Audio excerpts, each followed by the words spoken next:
use artificial intelligence on land use understanding. I'm coming from the Joint Research Center of the European Commission. This is the scientific arm of the European Commission. And what we do is providing science for policy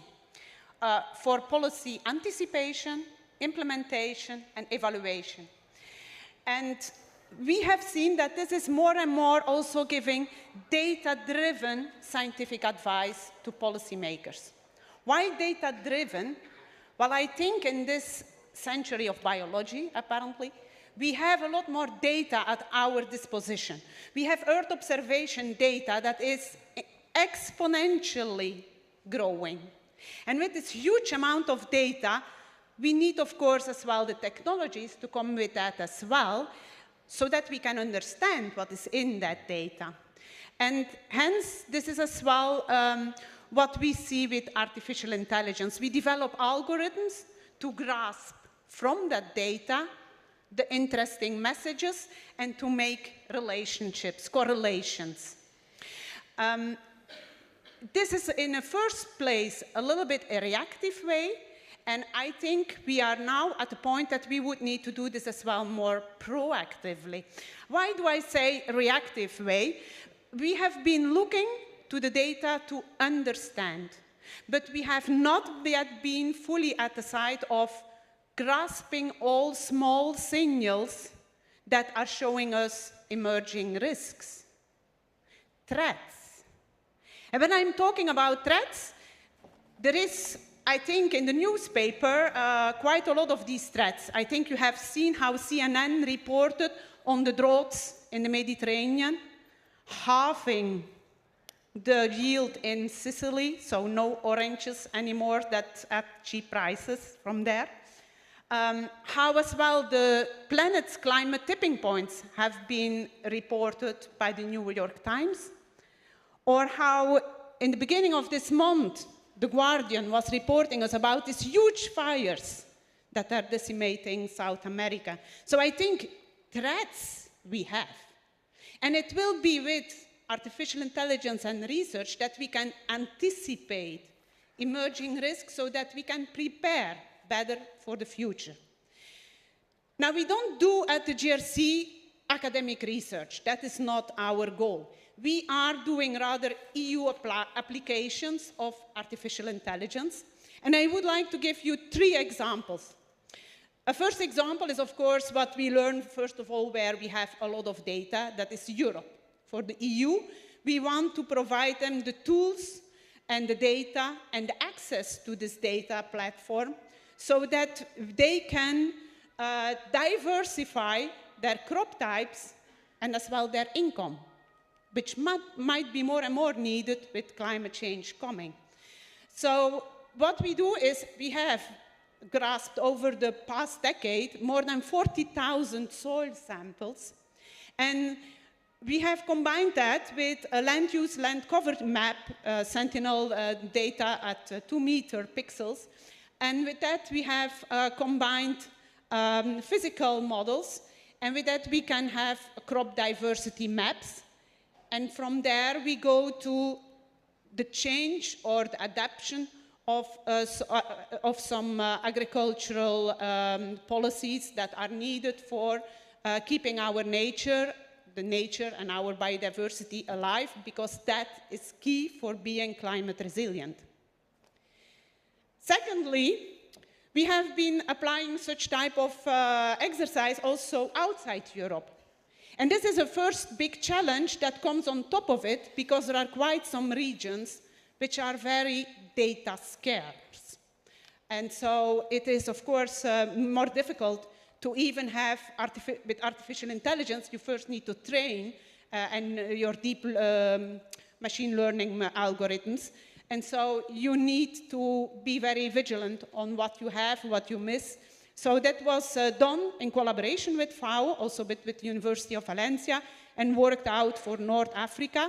And we are happy by seeing that we are having an improved predictive power for yields. And yeah, also when yields are not coming there at full, we have early on some signals that we need to take some measures for being prepared of a lower yield. And thirdly, a last example that I want to bring is related to the EU deforestation-free products trade regulation. You definitely have heard of that. And I would like to bring you the example of sustainable cocoa. I don't know whether you have been looking already to Earth observation data. Well, here you find some examples. So I think you all have been already looking at Google Earth maps, no? So you see here in the middle a Google Earth image over a region 60 kilometers north of Yaoundé in central Cameroon. This is not a forest. If you look at the PlanetScope data, you would still think it is forest. No, it isn't. You look at Sentinel-2 data, Earth observation data, I think it would be difficult to show whether this is cocoa plantation or whether this is forest.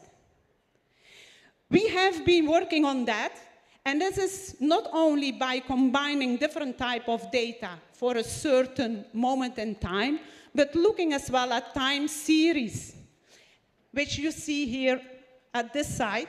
We have the Tropical Moist Forest tool, which is able to monitor where there are disturbances in forest. And we can link that with the growing of some cocoa plants underneath the forest. And we would like to work together with Cameroon, like we have been working together with Côte d'Ivoire in these sustainable cocoa projects. In the total, the EU has a very big program, 300 billion euro program for the Global Gateway program for global connectivity. And we would like to give people there as well the tools in hands so that they can monitor if there is degradation ongoing. And that's important, because if your forests further degrade, if everything is degrading, also your cocoa will be degrading at one point in time. And so we need to get not anymore us involved, let's say, in the EU, closing an eye, but we need to take our responsibility and help avoiding this further degradation. And that is what we do with the EUDR. Thank you. Great, thank you, Kate.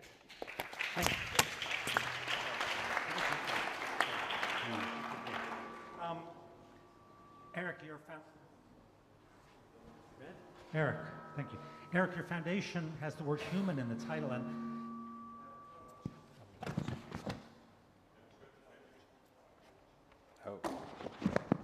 so it has human in the title, and as we learn more about AI, my sense is that as it becomes more human, we risk losing our humanity. And I want to hear about what role is there for us poor humans in this story? Yeah, actually, that's a very good question. Thank you very much. Thank you for having me, and good afternoon, everyone. Yeah, time on. So obviously, since I would say 1.5 years, humanity, for its first time in his history, has an interlocutor, a non-human interlocutor. We can interact, we can talk to a machine. And obviously, it has reinforced this trend existing since perhaps 30 or 40 years, which is to be technocentric. Very often, what happens, especially in digital technologies, a bunch of very smart people in a famous university or a large company or in a garage, in a startup, just gather, they develop a technology, and then they say, oh, this is great. What can we do with that? And they are looking for use cases and go around the world trying to find customers for their technology. But that's not the right way to do, because it's extremely technocentric and the technology is built by itself, and it's what I call techno-solutionism. And if they go to the neighbor, for example, in California, trying to solve their problem, it can fit, can work. But if they go to sub-Saharan Africa, if they go to Latin America, if they go to some islands in the Pacific, that doesn't work anymore. For a simple reason. It comes from the technology, it doesn't come from the human being. And so we need to fight against that and just remember that technology is a production of society on both ways. On one side, the technology looks like us, like the ones who design it, so that can be more altruistic or egoistic, that can be more threatening or safety-oriented, depending on the society which designed the technology and the company and the people. But on the flip side, as soon as we use the technology transforms us. Just remember, it's not in the agri-food business, but about the social network and the impact it has on one side in community building, that's the bright side, and on the other side of dissemination of fake news, hate speech, and so on, that's the dark side. So we see that this kind of interaction between the society and the technology, and we don't have to, we try to avoid any fetishist approach of technology by itself, trying to put the human being at the center. And to do that, first of all, I think we need to involve all the humans in tech development. If we want a technology that looks like us, each of us has at some point to be involved in its development or the way it's used. So that's for me, a key point. And so probably you have in mind some of those examples. I remember this African-American researcher from the MIT trying to unlock her phone with face recognition for the first time a couple of years ago, and the phone did not unlock just because she was too dark-skinned. And actually the model was trained on Caucasian faces. And this phone came from Asia, and in this Asian country, there's no African immigration. So, I mean, nobody in the team had in mind that they could do something including all kinds of faces. But very recently, I worked with the administration of one European state, I would not say which one, wanted to ease the contact between the citizens and the administration, especially the underprivileged ones, and the ones who struggle in typing their request or writing. And so they say, okay, we can have a kind of voice recognition system.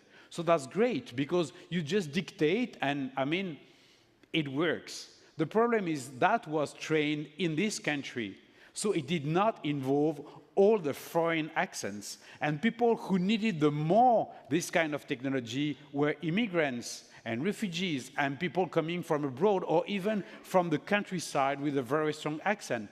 All those ones who were targeted were out of the loop. And so this is what we need to pay attention to. If we want an inclusive technology, we need to have inclusive technology makers. So for me, this is key. And so I would say that this is first point. The second one is, I mean, on the same side, trying to be bottom up.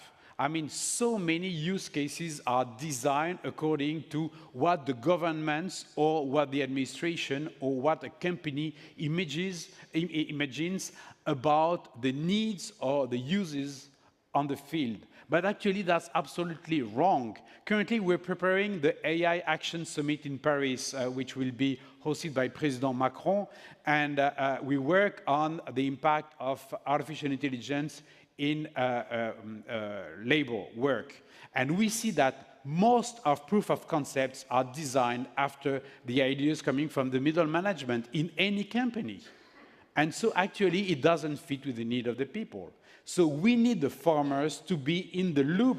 We need the indigenous community to be in the loop. We need all those people we don't have a lot of data on, exactly what you said, to be in the loop, just to testimony, just to raise the hand saying, it doesn't work like that. And I remember one week ago in Paris, I had a conversation with the Minister for Digital Affairs from Togo.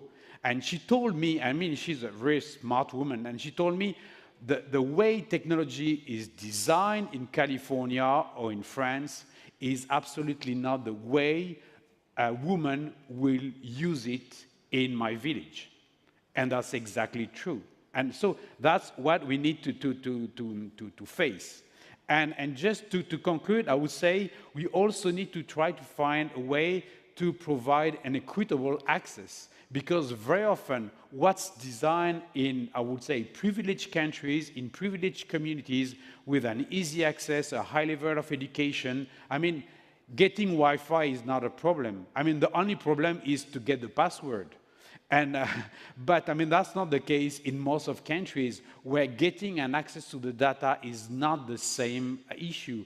I mean, we need to develop technologies that fit with very basic devices, with low-cost devices.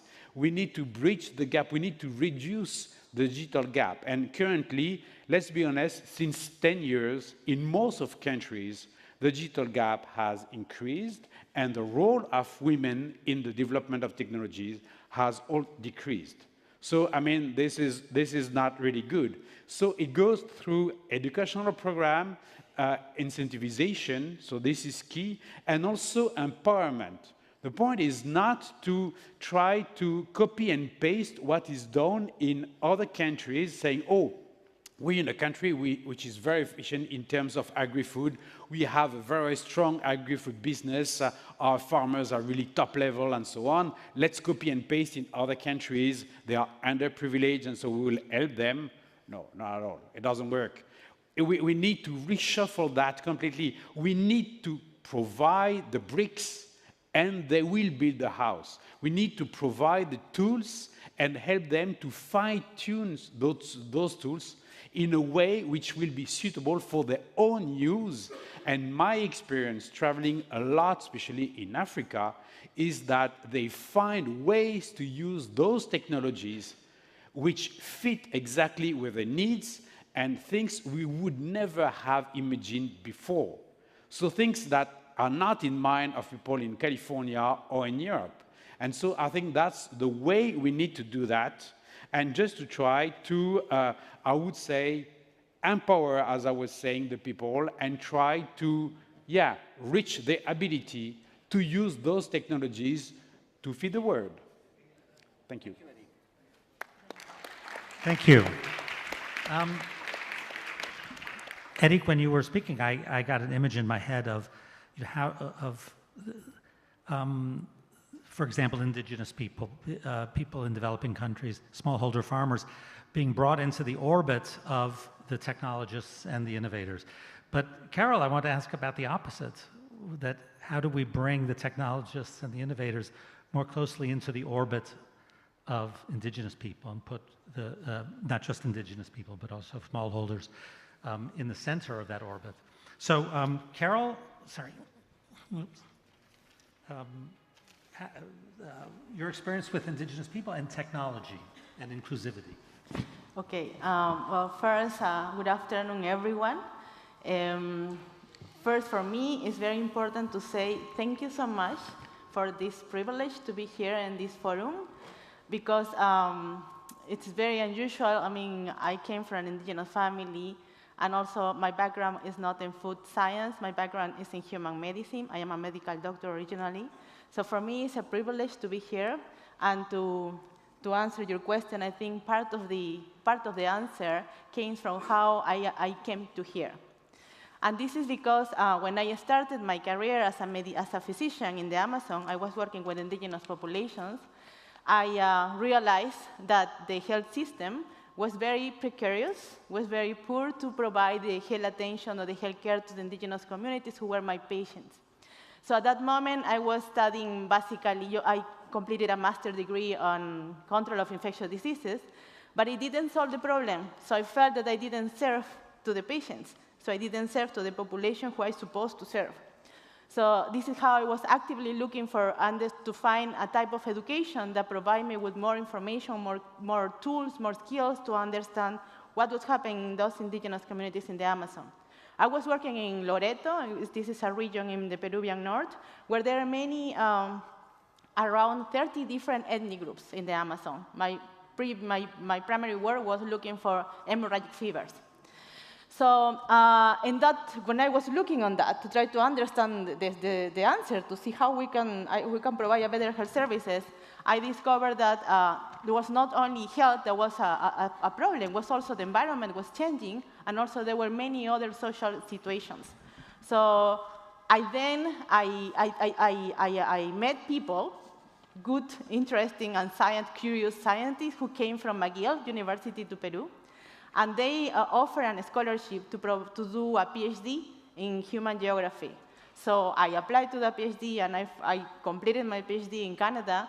And then when I was doing the PhD, I went again to the community and asked what was the problem with the health, so how the environment was affecting your health. And they told me, through food security. So they told me, because my crops are not getting well, the weather is changing, we are having some troubles with water, but also it's going to affect my food. It's going to affect how I'm going to feed myself, how I'm going to feed my family. And at the same time, crops were related with medicine, with medicinal plants. So for me, it was very clear that if I were going to continue with us only thinking in medicine and health, it's going to be very complicated to respond and actually provide better services. So I switched, and I started working on food systems. Now I'm already completed a postdoc. Now I'm the co-chair of this very fantastic network that is composed with indigenous and not indigenous researchers, and we are working in 10 different countries in the world. And why I am telling you this, because also I am a woman, and as a woman, I am not very familiar in some way. I'm more interested, at least in my culture, I'm more interested in my children, in my family, in cooking. I really like cooking, and I'm more connected with my home, with my house. But at the same time, I had this challenge about education, and I complete the challenge, and also because technology is part of my work, and also my kids are asking for technology, so I'm also looking for technology and for AI. So this is how me got engaged with the technology to solve problems, and also I want to illustrate something that I didn't only realize today when we are having the lunch. That is because I really know that the indigenous population, my family, and in the community, they learn by doing, and they learn by, so how they learn, how they construct, how they build the knowledge is also important. So for me, my knowledge is building through my path. So we're trying to connect all the points. And now, for example, this network is related with climate change, with food and health.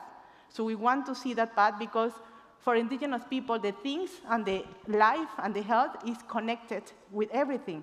It's connected with nature. So they are facing different challenges across the years, across millennials, and they are constantly adapting, learning, adapting. We don't say they learn and fail. We say you try and fail. We say we try and learn, and we build up on what we have learned. And not only in this life, I am learning from my grandmother, and also I will teaching my daughter and my son that this is important skills. So I think the AI is a wonderful, wonderful technology, and it's a good innovation and could provide a lot of benefits, as Greg was mentioned, about all the opportunities to transform research and policies and do action to actually fight against climate crisis, the biodiversity loss, air pollution, and etc. So I think it's important to go to something more fundamental, as you was mentioned, something about how we are going to build this AI to be more inclusive, responsible, to bring the people who are in the communities as part of the who are going to take the decisions. In my own practice, where I'm working with, I was using in the Amazon offline application because I need to collect data, and also I was using ChatGPT to revise my English, for example. So I'm exploring all these technologies, and I see that there are many possibilities, but at the same time, there are many challenges. And one of the big challenges that are coming these days, for example, is indigenous knowledge needs to be preserved and protected. And I think that is something important when we are talking about information. We are talking about, for example, safety issues, about using this technology. So I think, and in the case of indigenous populations, we're coming from a past, for a history where trust has been damaged. So if we are going to put on the top of this trust that has already damaged new threats, it's going also to affect how we're going to build these, how we're going to transform the agroecological systems. And so I think that type of thinking and reflection about how build trust with indigenous people. So first, to understand that indigenous people, indigenous knowledge is built by learning, and it's a different way of thinking, and is constantly facing challenges and also is constantly adapting, learning, and making innovation, and in connection with nature. So that's also important. And when we say nature, we're not saying only the green things. I'm also saying about the air, the wind. I am thinking also about the rain. I'm also thinking about the soil. What is invisible in the soil, the microbes. They use, for example, in my country, there a beverage that is called masato. There is a fermented beverage that the women usually use saliva as part of how do you prepare it. And you know about microbiome, right? So there are many things that we don't know. And I think that one important situation is how we can protect that and preserve for the benefits of the indigenous communities who are going to eventually do also as part of the transformation. And finally, the last thing I think is important to bring to the table. So this is why I'm saying thank you to bring myself here. I think it's important to provide, I hope, a different vision of how we are going to do these transformations, and community members who are there are also part of this conversation. So thank you. Thank you. Thank you, Carol. Thank you, Carol. I know that Daniela is stuck in hyperspace somewhere, but she'll be joining us soon. But I just have a couple of questions based on what I've heard. And I guess my first question is provoked by what you said, Carol, but about making use of indigenous knowledge. But it's a question as much for the other two as for Carol. And it's about the tendency that we as users observe of AI tools to homogenize knowledge. And these large language models are based on the vast quantity of knowledge on the internet, of which I would imagine the indigenous share is very small. And that there would be a tendency to homogenize and maybe to steamroll and lose that knowledge. It could be, as you say, it could be a tool that brings that knowledge to the rest of the world's attention and access. But I wonder about the opposite, and what's the risk of the opposite happening? I would ask any of you, just if you have thoughts about that. Yeah, I think... It should... Yes, this is what... Yellow one? Yeah. Okay. I believe that... No. Okay, that's better. While large language models are looking to relationships between texts, I think in the data environment we are a bit richer. Because in data, we can have photos, we can have numbers, we can have many different types, and endogenous knowledge is one of them, and needs to be one of them. In-field measurements, we do need that, because that's critical to have some AI telling us that is related on what is representative and observed in many different ways. If we miss some data streams, then our critical knowledge will be gone as well with using only AI.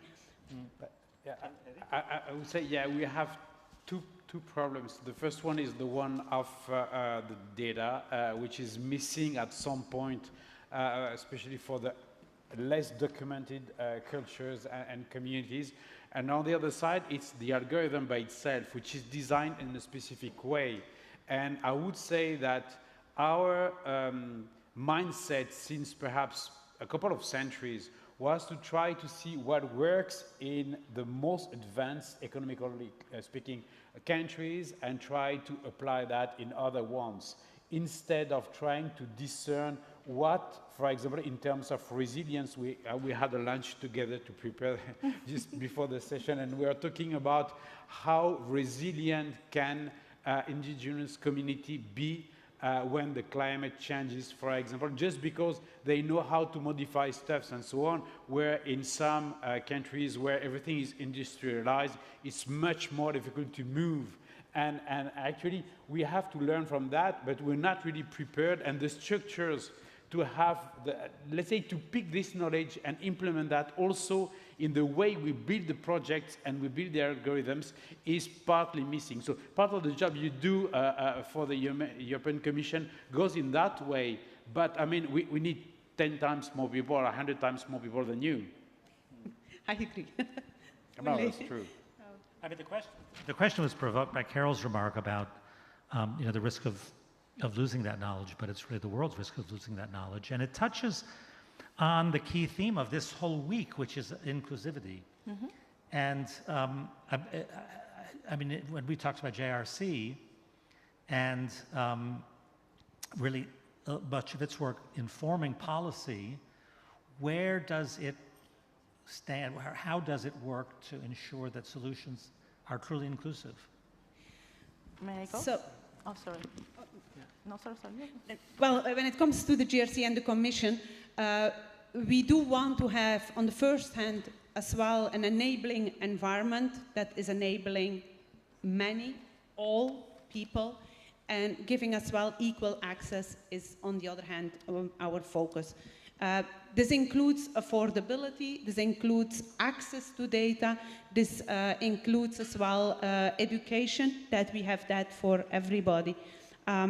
This is, of course, a huge challenge, and we have tried this as well for the sustainable green transition under the European Green Deal, and we have seen that this is not trivial. So a digital divide can be observed if you are going far with certain green technologies and green policies. So you need really to take care of those who would be left behind in a special program.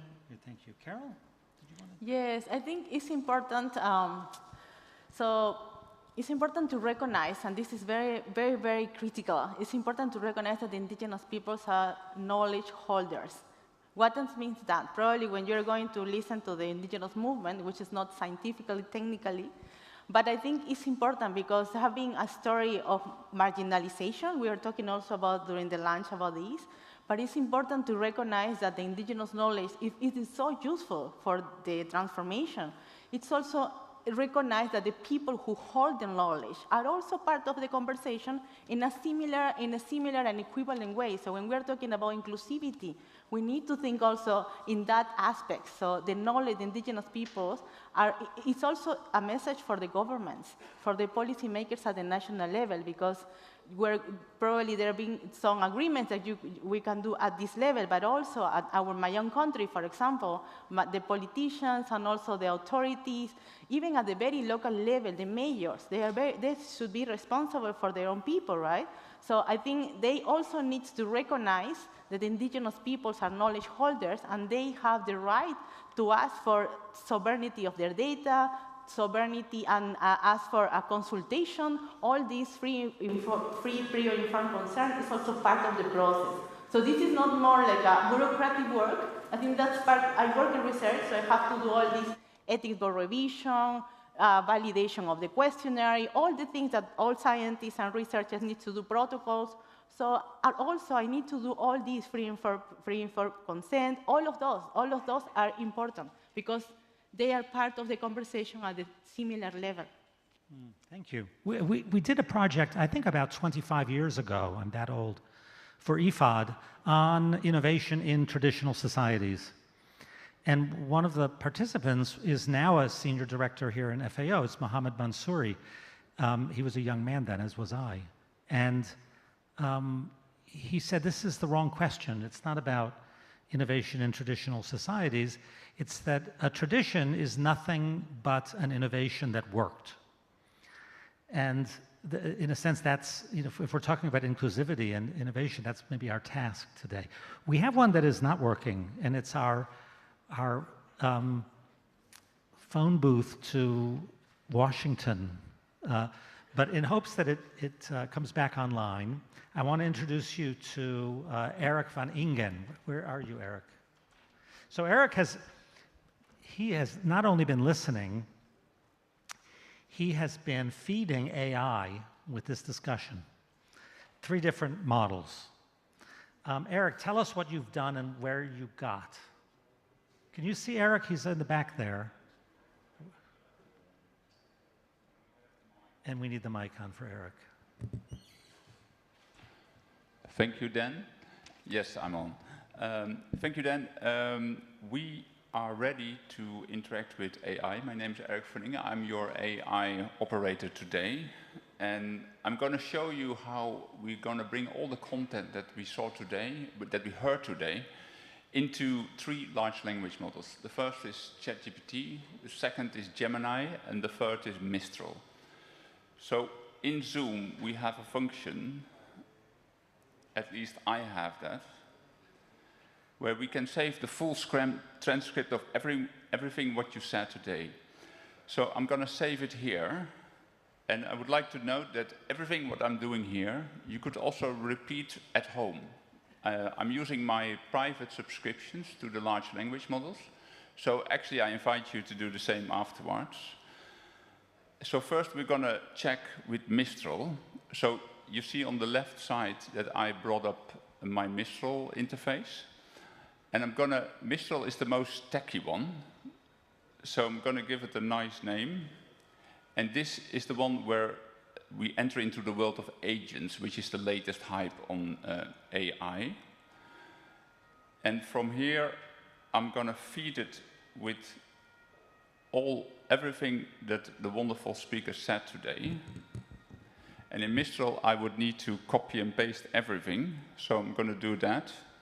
In the others, it's a bit more user-friendly. As I said, Mistral is the most techy one. So here I have my agent almost ready. I'm going to deploy it. I should mention, you don't see the bottom of the screen because we're sitting in front of it, but there's a live transcript that the AI is creating of what Eric is saying. Yeah. So now the agent is ready, and I'm going to go to my questions which I prepared for today. As you see, I prescribed that I would like to have only 2 lines. So let's see whether Mistral is going to listen to me today. Could you read out the prompt, Eric? Yes, I will do that. Now we go to Le Chat or Le Chat, whatever language. And I'm going to bring this up a little bit so you see it better. Oops.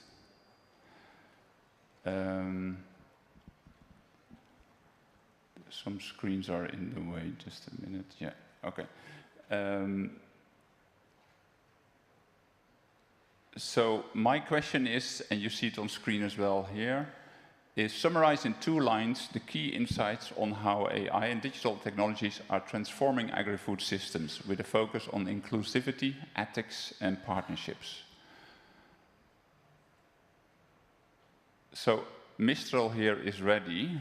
So the first answer is AI and digital technologies are enhancing agri-food systems, and it ends with a number of ethical considerations. And then we go to ChatGPT and see what this one will do today.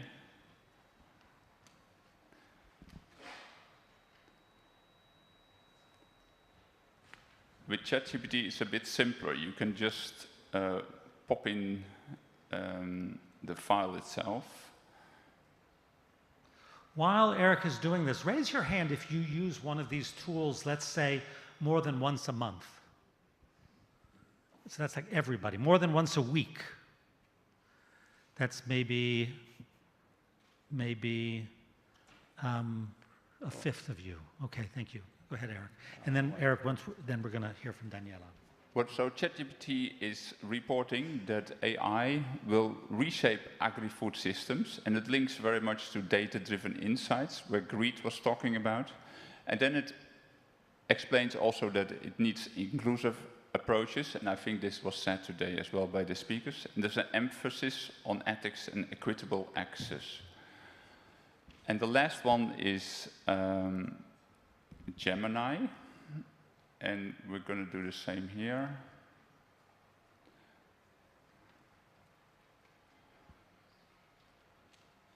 You noticed when the camera was on Eric, that he was backlit, and there was light coming through his hair, and it certainly made me wonder whether he's real.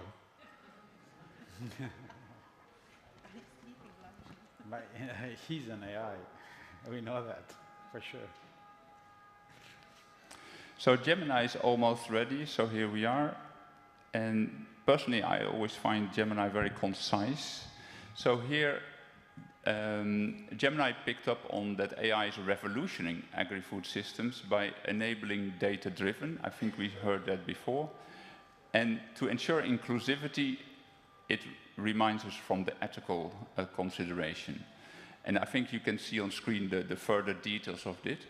So back to you, Dan. And before, I have a couple of more questions prepared, so you can come back to me at any time to bring me into the discussion. Thank you. I want to zoom to Washington, though, and hear from Daniela Braga. Daniela, are you now able to beam down? Let's see. She's in the box. Can you see? Let's see if she's in there. We need to set her free. She's in the box. Okay, the logo is a go.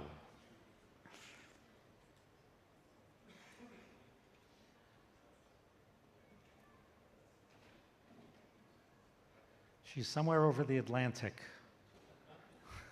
No, there she is. Oh, yeah. Okay, Daniela.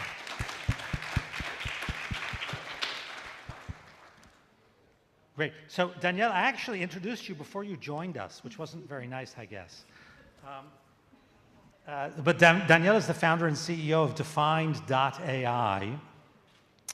And what we want to hear about is really the link between AI solutions and agri-food solutions. Can we hear you? Do you hear us? Great, go. Carry on. Okay.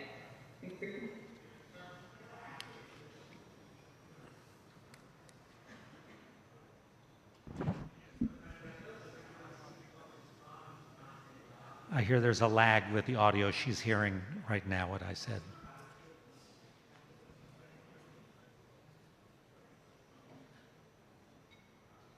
I do. I can hear you.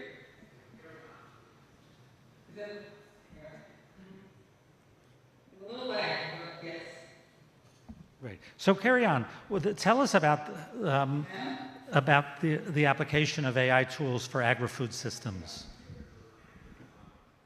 There's a little lag. Okay. Your Excellency, the Director General of FAO, distinguished guests, from the dawn of time, agriculture has fed our species and fueled our growth. However, it does not get public attention it deserves.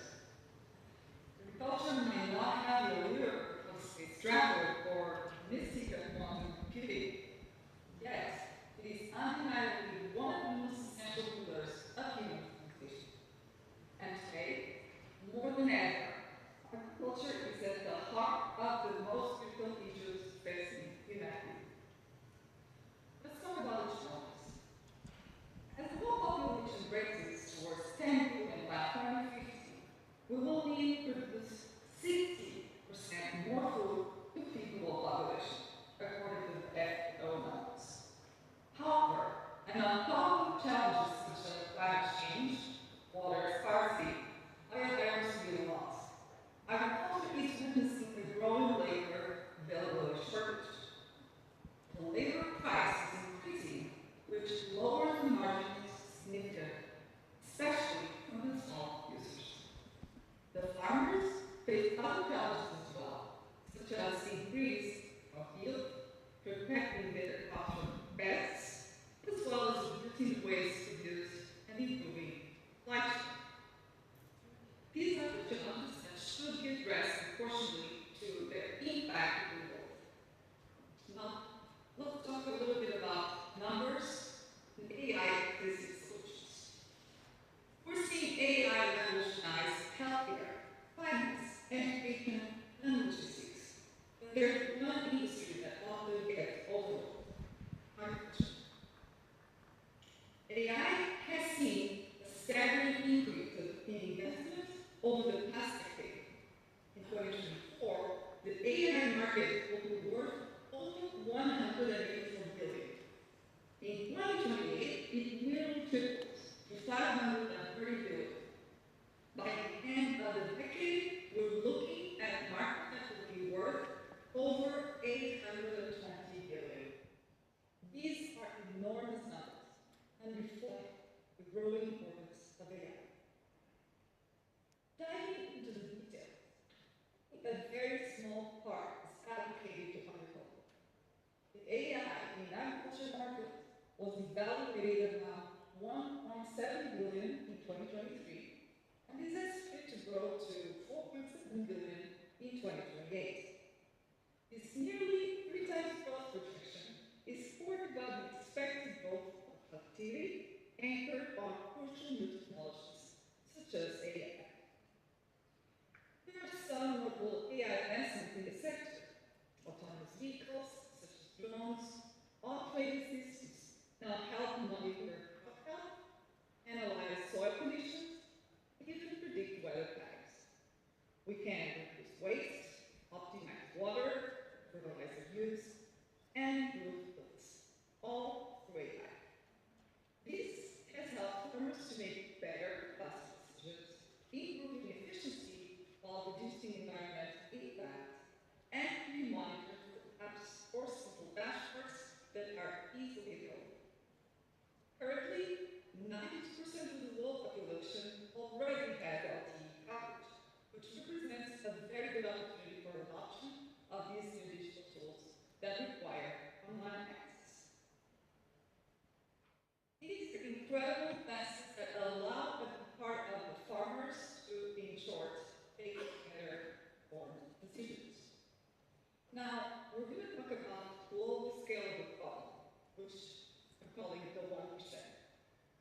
Artificial intelligence will better contribute to the growth of the size of the market, agriculture, by improving productivity. This is one of the main points that is driving the estimations to have such significant growth of nearly 3 times of current market size. However, and I would like to bear with me while we go back to the numbers, the 4.7 billion market size AI in agriculture in 2028 doesn't even move up to 1% of the global investments in AI. We are talking about an industry that quietly sustains life itself. Yet, agriculture is rarely seen as a hotbed for innovation. This, I believe, is a critical oversight. I'd like to take a moment to reflect. If 1% of investment has generated such positive impact in the sector so far, with AI ready, helping farmers improve productivity, reduce loss, and move towards more sustainable agricultural practices, what could we do with more investment in the activity that literally feeds humanity? Agriculture is a global matter, and it should be a global concern. So, is the AI and its impact in agriculture? The benefits of AI in agriculture should not be isolated to the wealthiest regions or the most developed nations. Agriculture is a global matter, and it demands global attention. Yet, we see vast, redundant investments in generally ag development in the developed world, while essential problems such as food insecurity, malnutrition, and the sustainability of global agriculture don't find further financing. On the other hand, we must incentivize local production and consumption. We cannot heavily rely on complex global supply chains that cause environmental and social negative impacts to feed an increasingly hungry planet. AI can play a key role in making local agriculture more efficient, but we also need policies that promote renewable energy, reduce waste, and encourage sustainable farming practices.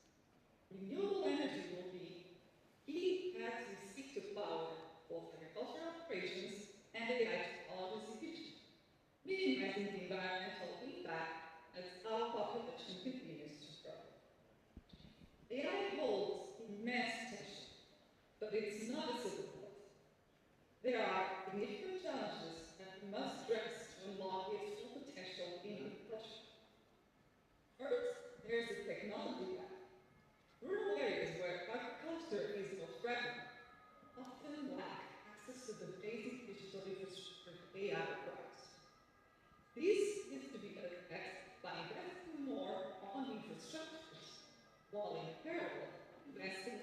digital education in rural and less developed areas. Second, there's a gender inequality. In many regions, women have the backbone of agriculture, yet they often have less access to technology, education, and resources. AI, if not implemented equitably, could deepen this existing divides. This also has to be addressed by ensuring women across all regions have access to digital education to ensure they are not left behind furthering existing gender gap. Third, the most relevant to me is related with data. Data is the lifeblood of AI. AI is driven by data, and we need meaningful data to make more decisions. It is the data that determines if AI will actually be helpful or if it will simply deepen inequalities. Move forward, we need more data. We need data from the small family farmers who produce a third of the world's food. We need complete data from the rural and isolated areas.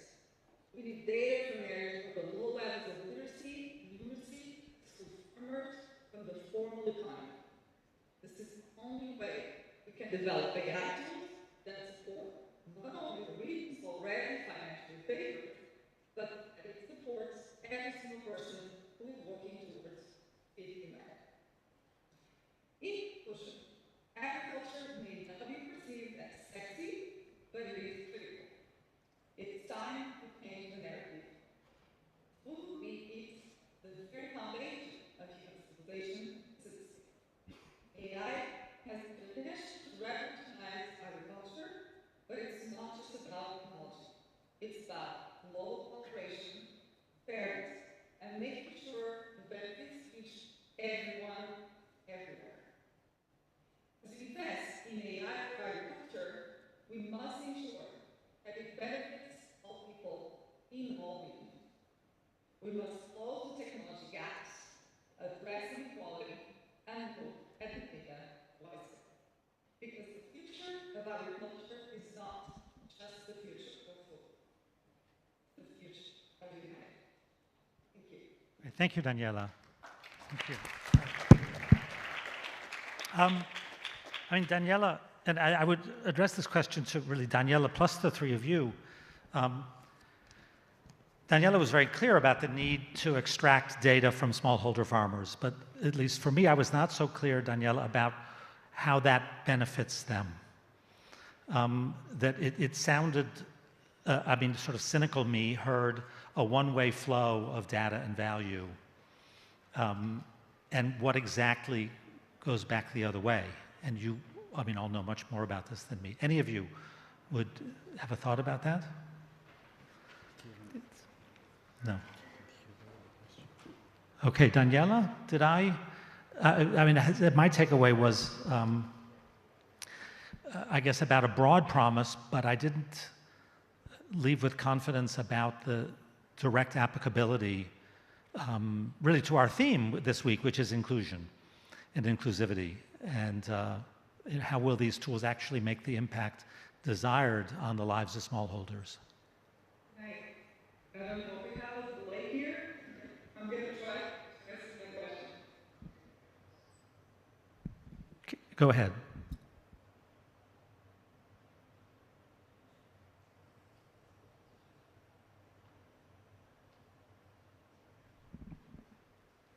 The audio might not be going there then. Repeat the question slower. You were forceful in explaining the importance of collecting data from indigenous farmers and smallholders, and to me, less clear about what will be the benefits for them.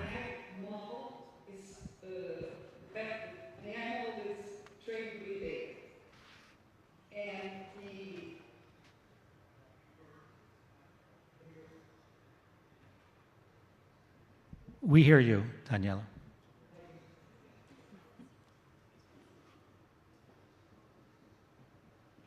Okay, I think that we may not have the audio connection that we want, so I'm going to move on. I want to go back, Eric, other Eric. And if you could quickly review, Eric, those 3 summaries, I want to ask you, what did we capture and what did we miss? Yes, I'm actually trying to summarize the speech.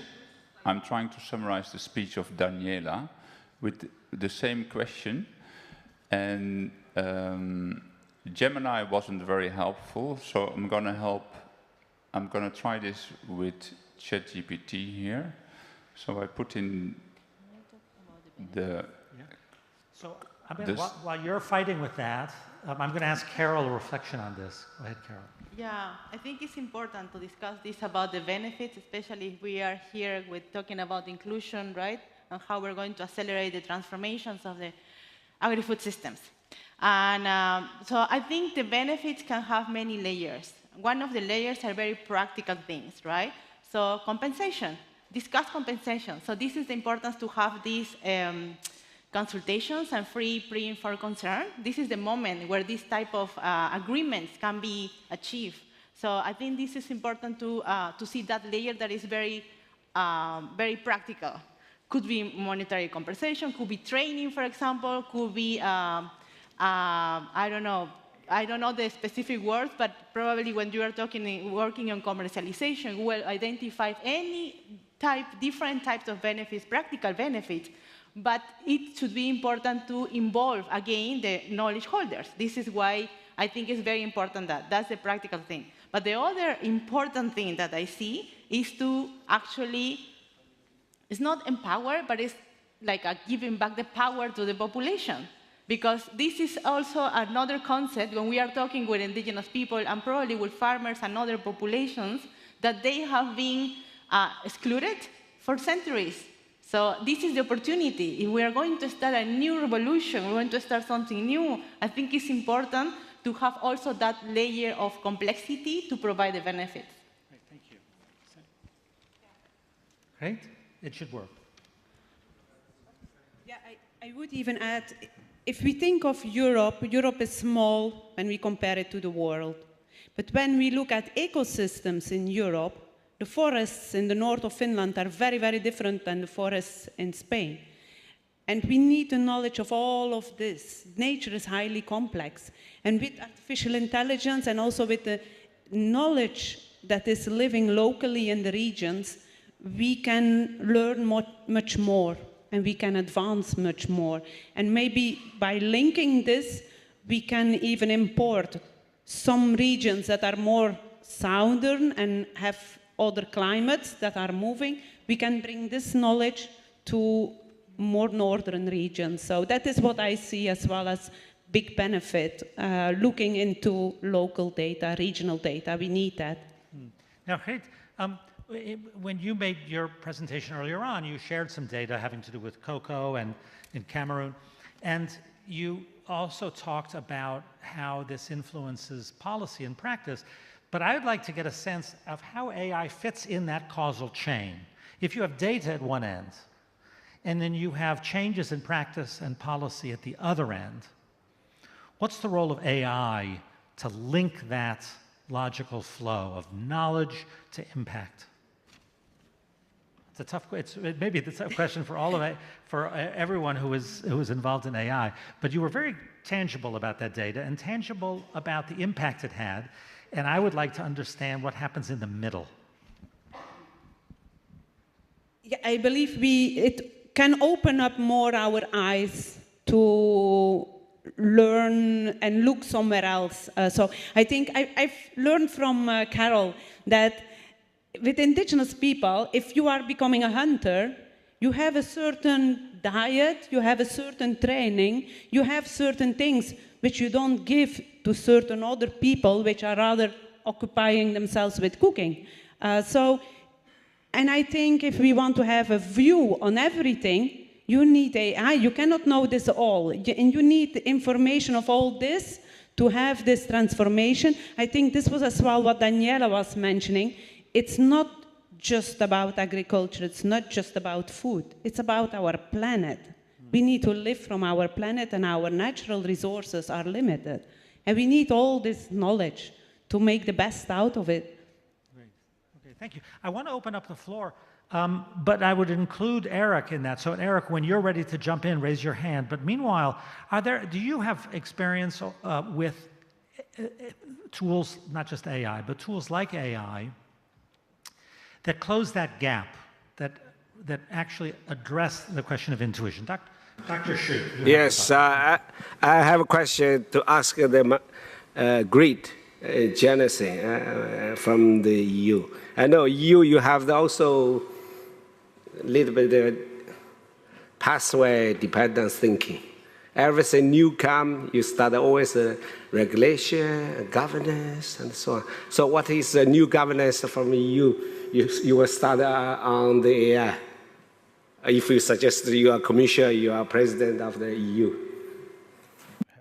Wow, tricky question. Fortunately, I'm not president of the commission. I think it's very difficult. But you are very important. In China, we say never underestimate the country leaders. You are the person suggest all the good idea or bad idea to the president. No, I think what is very important in the EU is that we keep our diversity and that we have different types of stakeholders, different cultures as well there. And we have seen, for instance, in the Professor Strohschneider report with the vision on agriculture and food, how this diversification of activities is very important. And that is, I think, what we want to see happening as well. On the other hand, we would need to reduce and simplify our administrative burden. Whether AI is able to do that, to have more diverse data taken up, while simplifying it to few tools that everybody can deal with, we will see it in the future, I believe. In short, do you support AI or you just... Is that a new regulation to control AI? No, well, I think we are happy to be the first on having an AI Regulation Act to show that we are vigilant on that. It starts from the GDPR, where we want as well to protect private data. So that was the first step. We want as well with AI to be protected, but it's not that we should embrace it. So I'd like to hear from Eric, and then I also want to hear from Rick and Gandhi about closing that gap. Just to jump on that, because our foundation works closely with the European Commission on the implementation of the so-called EU AI Act, and we see that it was designed mainly before the generative AI and the large models, and now it's not so easy to patch them in and to regulate something which is supposed to be general purpose, because regulation is supposed to be purpose by purpose or topic by topic. So it doesn't fit in any of those categories. And I would say that, I mean, thinking about regulation and trying to be ahead for the government is extremely good, but you cannot regulate before the first mistakes happen. And so at some point, we need to mix a good regulation, but I mean, a friend of mine says there's smart regulation, no regulation, bad regulation. And so we need to mix this smart regulation with also self-regulation of the private sector. We also need to foster companies to implement their own specific ethical frameworks, just to be sure that that fits with their own values. And that's not the same way in one country or another one to develop this kind of technologies. And we said that those technologies have to fit with the cultural values of the countries in which they are implemented, and that's fair, and including the indigenous or the small communities. And the only way to do that is also to push, to rush the private sector to do part of the job of self-regulation. It doesn't do all the job because they bypass that all the time, but time to time, the market, the capital market, catch them. Because we see that at some point, I mean, they need to be compliant with some rules, and they're always afraid about name and shame. Rick and Gandhi from Digital Green, where are you? Hey there. Oh, there you are. No, because this question about when these technologies hit the ground, What do we see? I think it's really exciting to think about how AI can really be an enabler for lifting up especially indigenous communities' voices. We've seen how, especially multimodal functionalities in AI that leverage a combination of video, voice, and text can really bridge the digital divide so that those who have been traditionally excluded from the internet that we all are used to interacting with can now become a lot more accessible, and not just one way, but that people can also share their own innovations. I do think, though, it requires investment in particular areas, especially to represent the underrepresented languages, voices, knowledge, products, and even evaluation frameworks and benchmarks. And while doing so, I think, as the panel rightfully said, I think there also is an opportunity to create a governance framework to ensure that those investments of these indigenous knowledge, voices, and dialects are protected in much the same way that other organizations like the major media outlets in the world are able to have legal representation to ensure their knowledge products are protected and compensated for, just as Carol said. Same should be true for these indigenous communities and their knowledge and voices that are being taken into these AI systems. And I think there's a real opportunity for the FAO potentially to be the home for being able to govern this along with the member states. Now you've done this in Ethiopia. Tell us a story. So we've been using videos by and for farmers that are in local languages by these communities themselves, sharing innovations and putting these into an AI-based knowledge base, just like how Eric was taking the transcript of this conversation and then making it accessible on existing communication platforms like WhatsApp and Telegram that these communities already use, so that they can use images and local language voice to be able to diagnose issues on their farm and get in return videos from farmers right near them. And it really changes the paradigm. So these AI systems are not just like ChatGPT looking at the world's information, but information that is close to you, because the first questions that people ask is, what's the name of the person in this piece of information, and which village is he or she from, to say that if this person can do it, then I can. So that's what changes AI from just being a robot to being something that people can trust and relate with. Thank you. Eric Hunningen, how intelligent is the AI today? Our three models. Yes, I was trying to get the transcript of Daniele, and that worked pretty well. Actually, I believe that the Zoom transcriber worked better than how I could understood her, because sometimes the sound was breaking. I also asked ChatGPT in the context of, because Daniele spoke about investments, and I thought it was an interesting question. So maybe you can bring up my screen. So I asked, in the context of AI investments, what is the two-line summary of the speech of Daniela? And I believe here's an important statement, and I hope ChatGPT got that right, so that less than 1% of global AI funding is in agriculture. Then another general question which I asked, which for me is key for the AI work that we also would need to do in FAO, is what is the biggest challenge for integrating AI into agri-food systems? And you can see it on my screen. The answer is really on affordable access to AI tools and data infrastructure. And I believe that's a hard nut to crack, so open to the floor. What do you think of it? Mm-hmm. Questions? Let's add to the intelligence plus intelligence.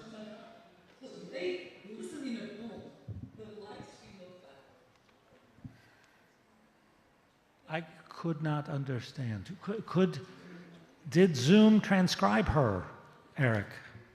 Yes, he did. Let's see what Daniela just said. And it's a good test. Here we go.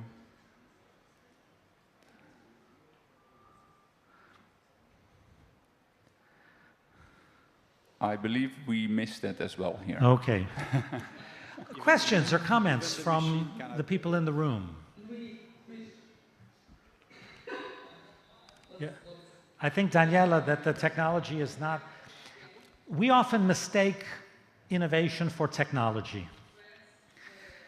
And technology is not our friend today, but I think we're learning that innovation is.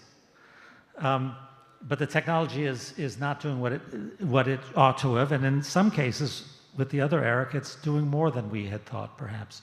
I was very impressed. I thought that it would take a data bias in the three presentations, and I found it did not. I was quite pleased. But I do have a question about bias. We heard the story of the device that did not read a face of dark skin. How do we solve this? I mean, the technology is created in high-income countries to solve high-income country problems. Yeah. How are we going to fix this? Yeah, I think I remember this question since I was working with drugs when I was a physician, because there are drugs who are designed to work for one population and create side effects that are not necessarily are going to happen in the south. So there's one particular that what I remember that could give you like decrease all your white cells, but here it's a huge problem, but in the south, no. So I think this is very relevant when we're going to use a new technology. And so again, this is something that actually I'm very glad that I am part of this meeting and the FAO, because you have the Global Hub of Indigenous Knowledge Systems and Food Systems, because I am learning here that it's possible to do this co-creation process. And this co-creation process have principles, have actionable points. So we can create these type of spaces where we can do steps how we're going to do it, so like a guideline, so we can start in those spaces to anticipate what could be wrong. Great, thank you. I don't know if either of you have thought about bias that seems built into the technology and that yet we need to move beyond it. I would just want to say that whatever we have, the more data we add, the more we can learn from that. And there will be biases, but if we don't use it, we will not know it.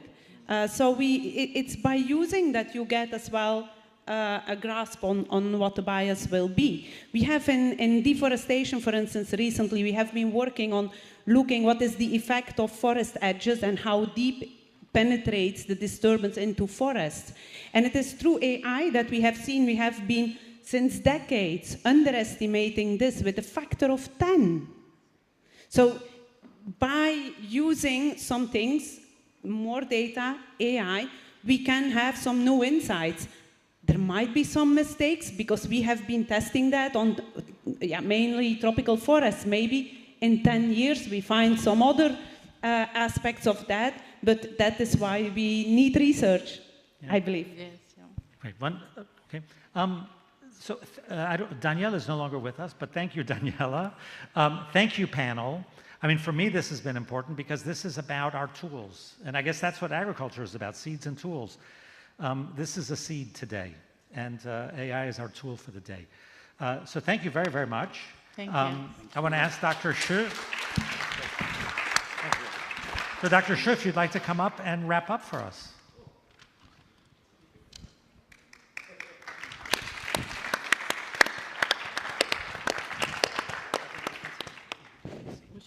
Stay here. Okay. No, I decided to share my fresh thought with all of you during the past years. Because I started the IT application, ICT, in China, agricultural and rural affairs about 20 years. I can share some my observation on AI. First, we never saw that AI is a big issue. Why is it recently become big issues? I was a professor. Also, I told by my professor, ask at least three why. Because of people are afraid of that, or because we are developed so fast, which people couldn't follow, or some other reason. So I don't need your answer, but let all of thinking why it become a hot topic. It's because of the development is too fast? No. Because of some people are afraid? Maybe. Yeah? Because we are not a scientist. Even myself, I'm not a scientist on the AI and the ICT. But we are user. So what is the consequence of the new technology in general. Like the 30 years ago or 40 years ago, first they transplanted plants in the United States with the potato. They called the new leaves in 1984, just 40 years ago. But then 10 years later, the Europeans started warming up against the GMO. So it's the same. Some story, that's why I ask you, because we need some conservative thinking. It's good to balance, because scientists always go far. Sometimes, because for them it's daily work. For them it's normal knowledge. But for society, we are left behind. So more important, why I established this forum, what for the forum, especially Science and Innovation Forum. First, we should get more and more people to understand the new technology, including AI. I think so far, before, I think not more than 10 staff, senior staff in FA understand AI. And now, maybe maybe more than 100 or 1,000. So it's good. I really appreciate all of you, from different angles, indigenous people, European conservative people, and you are a little bit middle. Yeah. And America a little bit far. You are from America, but you didn't say you are. No, you are more America thinking. I can figure it out. I'm a biologist for 45 years. So I consider any people is one of the miniature of the biology.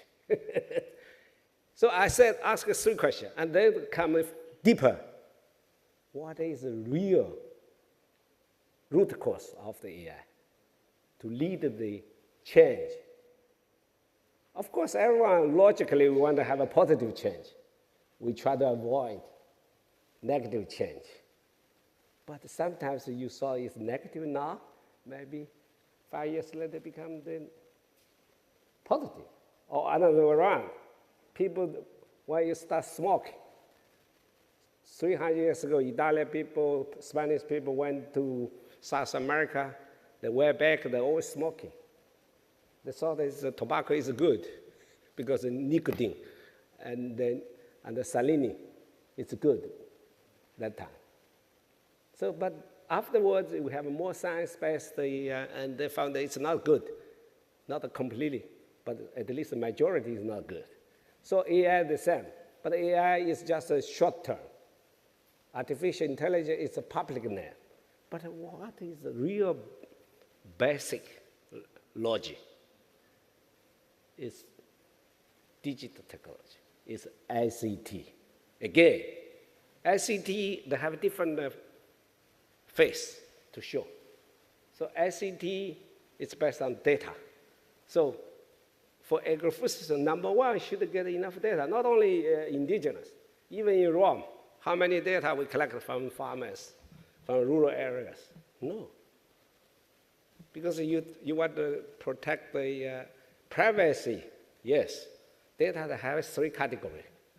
Many years ago, I gave the lecture in China also. First is your private data. You try to protect by yourself, by the government regulation. Second, most data is public data. Public data is owned by organization or by ministry or by the private companies, whatever. That's also public data. If we don't use public data, there are no business data, commercial data. So commercial data we should protect. Public data, some level of protection. Private data, we try our best to protect. Otherwise, you can't generalize, say, data protection for FAO. So we have the established data protection unit. Yes, I was one of the earliest to establish this because we want to protect our own first organization data, including your personal data, of course. But personal data, it depends if you are under investigation. They should follow the procedure, get a special permission. Maybe we have 16,000 staff, maybe only 60 or 10 or 20 under investigation a year. So you are not necessary to protect all, but you should give the special allow to to investigate that 10 or 20 or 60. So again, you can't simply say white and black. The world is complicated, solution is complicated, and we need a package of solution. AI, I think in my opinion, we should get more application first, and then not necessary to lead a mistake. Yeah, for agriculture, for each commodity is different. Tropical commodity, different products, flour, horticulture, and the spaghetti are different. So can't generalize which commodity should be for the general. Of course, we need to build some general regulations. I agree. But more important, we should invite the key players to work together because that's their interest. If you don't invite the key players, you can't have the real partner and take leading role to implement your paperwork. Government produces so many paperwork, but now it's digital work, not a printout. I don't know. So let's walk the talk and the design forcible experimental. That's my rationalized position. So I need all the different partners, different communities work together. If indigenous didn't have the truth, nobody knows you are specific. Yeah? Europe, Asia, America, or Africa, you name it. So that's the beauty of FAO. And we welcome you on behalf of government, on behalf of private, on behalf of academy, on behalf of the NGOs to try to understand each other first. Thank you. Thank you so much. Great. Thank you, Dr. Shi, and thank you, panel. Thank you, Eric van Ingen, and thank you to the models. We owe them something as well. And we have, I think, a 40-minute break, no, 45-minute break until the next sessions? Longer. Okay. Thank you very much. That was super.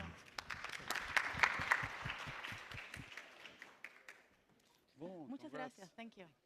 Thank you. Gracias. So